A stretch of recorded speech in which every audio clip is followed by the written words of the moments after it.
Voilà, donc Bruno Munier. Voilà.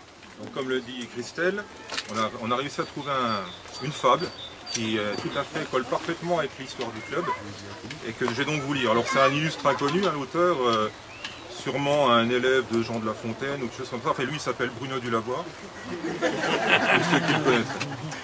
Donc l'autruche. Si vous connaissez mal cet étrange animal, apprenez tout d'abord que l'autruche est grégaire. Craindre la solitude lui est viscérale. Elle aime à s'associer nombre de partenaires. Douzaine d'entre elles, hôtes des acacias, n'écoutant que l'appel de cet instinct primaire, bravant les dangers dont nul ne se soucia, partirent ainsi chercher voisines congénères. Marchant vers le soleil, guidés par cette idée, seules quelques foulées leur furent nécessaires pour rencontrer, dans un champ fleuri d'orchidées, des amis qui les accueillirent à bras ouverts. La fête les grisa de manière éhontée, comme rat découvrant une cave à gruyère. Elles firent moult bruit dans toute la comté, attirant aussitôt des coreligionnaires. Au sujet des autruches, citons à propos un autre, non des moindres, trait de caractère. Leur goût pour la pelote unit le troupeau. Qu'elles la préfèrent jaune reste un mystère. Mais si pour leur passion elles montrent de l'adresse, il leur faut s'équiper pour bien la satisfaire. D'autant que l'effectif qui progressait sans cesse fit qu'espace manqua au sein de la volière. Avec le soutien des édiles alentours, qui donnèrent conseils, aides financières, elles firent une cabane et des terrains autour, avec une cuisine, des latrines, un vestiaire. Travaux faisant, d'une forêt de magnolias, on vit venir de nouvelles équipières, qui tinrent le pinceau avec maestria, si bien qu'ensemble, bientôt, elles convolèrent. Nos laborieux oiseaux, à peine abrités, se mirent à rêver de grands terrains couverts, pour apprendre aux petits ou juste s'affronter, hors des intempéries du printemps à l'hiver. Des talents de l'autruche, on devrait faire école. Elle peut, en riant, bien gérer ses affaires, parvient à marier, sérieuse et gaudriole, et fait de l'amitié son destrier de guerre. S'il lui arrive de plonger sa tête au sol, exhibant par le fait son auguste derrière, ce n'est pas qu'elle ait peur, mais qu'elle trouve drôle de troubler par ce geste tous ses adversaires. Elle démontre ainsi, sans besoin de paroles, la force d'un humour devenu légendaire. Elle est d'allure altière et porte haut le col. Tous lui envient cette stature princière, qui l'érige, malgré son handicap au vol, en grande majesté de tout le monde aviaire.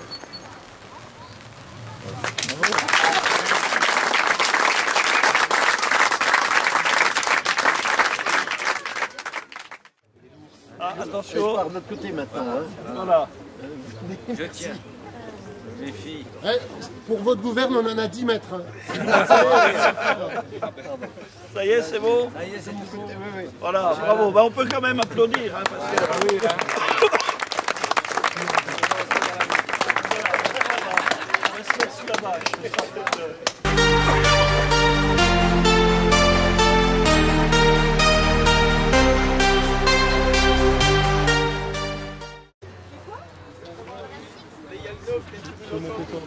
Mais moi j'aurais déjà fait 4 bavures, moi. Ah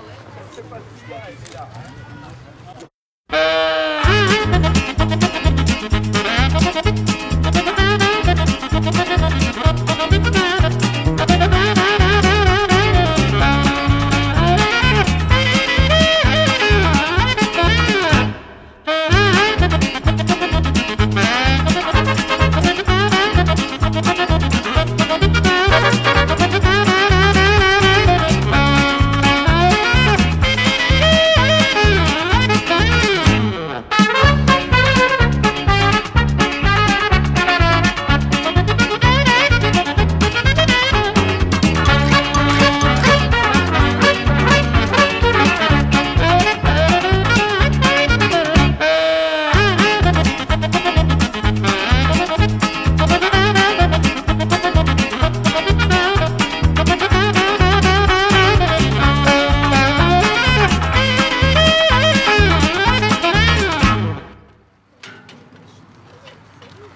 on sait jamais s'il n'y a pas de pellicule.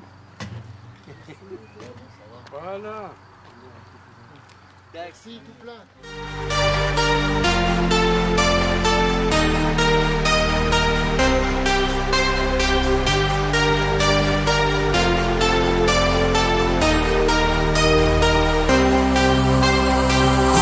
Hardcore vibes, that Tyrone things. Hey, yeah. Said hardcore vibes, that Tyrone things.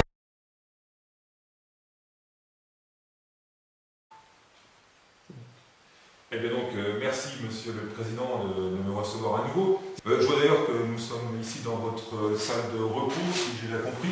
Tout à Ça a l'air plutôt sympathique. Et d'ailleurs, je devais rencontrer Monsieur Giscard d'Estaing aussi en même temps que vous aujourd'hui. Je ne sais pas si vous l'avez vu. Peut-être ce vieux grand volcan d'Auvergne a toujours le même problème. Il passe son temps au chiottes. Problème de prostate. Alors c'est un con parce que moi je passe mon temps au bar à boire des bières et c'est lui qui passe son temps au chiottes. Nous devrions le voir tout à l'heure. Très bien, très bien. Et je vois aussi que vous avez des terrains de tennis à l'extérieur du bâtiment. J'adorais le tennis. Et donc j'ai trouvé la région fort sympathique. Et donc nous avons trouvé, avec le grand vieux camp d'Auvergne, cette petite maison de retraite où des terrains de tennis y sont accolés. Ah bah, écoutez, c'est vraiment très très beau. Ça me permet d'ailleurs de montrer. Si vous permettez, en effet, je vais regarder ça. Ah, je vois que vous avez deux grands cours en béton poreux. Vraiment très très bien, très très bien. Tout à fait. C'est vraiment de très très beaux terrains que vous avez là. Hein. Vraiment magnifique. Vous avez bien choisi votre endroit. Vous savez qu'en plus de ça, je suis le capitaine de l'équipe des 80 ans. Écoutez, mon cher Jean-Claude Bourret, est-ce que vous voulez vraiment pas une petite bière? Non, merci, Monsieur le Président. Là, le matin comme ça, moi, ça ne passe pas. Écoutez, je m'en suis jeté une. Vous voyez que j'aime bien ma petite bière. Chaque petite demi-heure, je me tape une petite bière. Eh bien, Monsieur le Président, je vous remercie encore une fois d'avoir accepté à nouveau cette interview. Est-ce que vous pourriez me retrouver, Monsieur Valéry Giscard d'Estaing, pour que je puisse également l'interroger? Écoutez, ce grand vieux d'Auvergne doit être encore au chiottes. Écoutez, je me permets d'aller la chercher et de vous la ramener de suite. Merci, Monsieur le Président. Mais, elle vous en prie.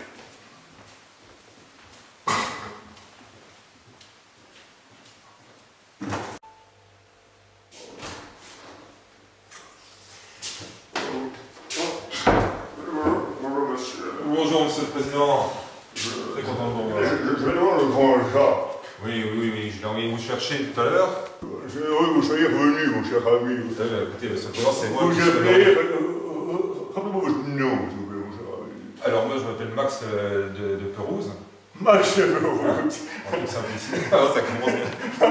On recommence. Non, mais ça va. Je vais vous dire une petite confidence.